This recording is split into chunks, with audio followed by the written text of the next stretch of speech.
Hi. Please can I ask, are there any transfer updates for us? Not right now. I know that Pepe is left on loan. We've not heard from you kind of since then, so I just wonder kind of what's your reaction to that, and if you can tell us why you think maybe it didn't work out here.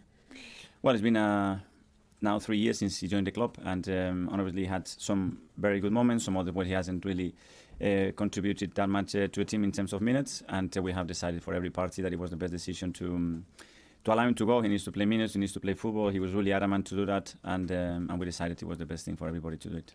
Gabriel Jesus has been absolutely fantastic for you, so if you could give me a word on him. And Pierre-Emerick Aubameyang has been linked with a return to London with Chelsea. Will that bring a wry smile to your face? Well, with Gabi, obviously, we are exceptionally happy with the way he's settled, with the way he's performing, with what he brought to the club in general as well. And in relation to Oba, obviously, it's his future, and we wish him the best, whatever he decides. Will you look him up and go and have a coffee with him? Sorry? Will you look him up and go and have a coffee with him? I normally don't do that with players.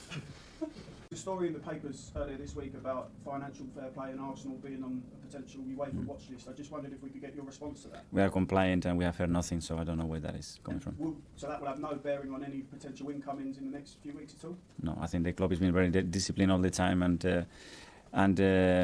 and with a very clear vision how we want to do things, the limitation we have, and how we have to deal with things. So in that sense, nothing changes. On to a little more positive things. 100th Premier League match for you in charge of Arsenal tomorrow. Was you aware of that stat? I just found out 2 minutes ago. Mark mentioned it to me. I didn't know, but time flies. What does it mean to you to make that milestone and 52 wins? It's not a bad record. Such a privilege, obviously, to be in this football club and reaching that number. Hopefully we can extend that for a long period and bring joy and a lot of wins. Can I just ask you about one player, Hector Bellerin? What is going to happen with him over the next 2 weeks? There are still a few players that obviously we are discussing the futures, and we'll try to find the best solution for all parties. Nico, we know that at the time that Nico was not the player the manager wanted, and it's a huge investment. Of late, when you've been spending money, it's been on players that have made a real impact, and we know you've wanted. Do you feel like the club has learned some lessons of recruitment from maybe the struggles that Nico had? I don't know, the club and whoever decides to bring players all the time, whether I'm involved or whoever was involved in the past, it's always with the best intention, because they believed at the time that it was the best player we could get in the market to have an impact for the club. But sometimes it's not that easy, and you see that everywhere, that you get a top player, you put in a different cost, and suddenly it doesn't work. It's this industry is very complicated. We try to minimize the risk as much as possible, but at the end of the day, they are not machines, they are human beings, and they need all the factors to go right to fulfill their potential. You weren't at the club at the time, and obviously it hasn't really worked out, but do you think that club record transfer fee was a bit of a weight around his neck at the end of the day? I don't know. I think Nico has tried to deal with that in the best possible way. Obviously, he's not responsible for the price that a club pays for him. He's tried everything.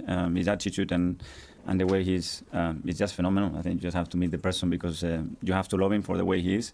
But then in terms of, the decision that you have to make on the pitch and who do you have to select, we have made other decisions, and obviously that has had an impact in terms of the chances he had to prove his quality. It is only a loan, so it's not the end of his Arsenal career. Yeah, if he has a good year, he could come back to your plan. He needs his minutes. He's been craving for minutes. He's been talking to me a lot about that. I could not guarantee that right now. For what he was looking for, and at some stage, if you extend that period for too long, then frustration comes in. The level of performance won't get what we want, and we decided it was the best thing to do.